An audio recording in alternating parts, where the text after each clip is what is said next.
In the year 1456, the land of Albania was a powder keg, caught between the ambition of empires and the will of its people. And at the heart of it all stood a small town called Oranik. It was here that a young nobleman named Lek Zaharia would rise, not just as a warrior, but as a symbol of fierce defiance.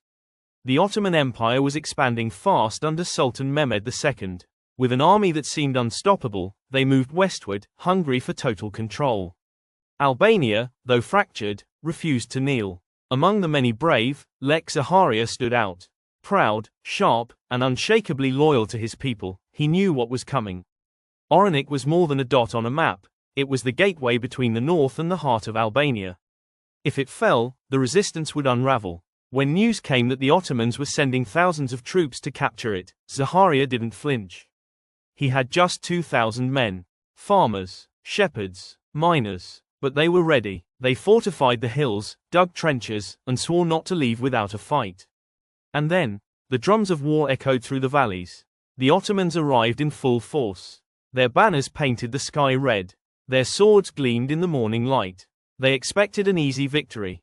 But Zaharia knew the terrain like the back of his hand. For 3 grueling days, they fought. The battle wasn't just on the ground, it was in the rivers, the forests, even the cliffs. The Albanians ambushed supply lines, set fire to Ottoman camps, and struck from the shadows. Lek Zaharia was seen at the front, bloodied but unbroken, shouting to his men, "For Albania."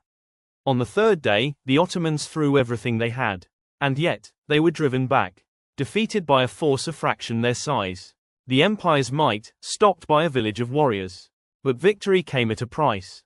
Zaharia would die not long after, under mysterious circumstances. Some say betrayal, others say fate. What no one denies, is that his courage that day became legend. Oranik stood free, and its story would be passed down, not as a tale of swords and numbers, but as a reminder that when a people fight for freedom, even an empire can bleed.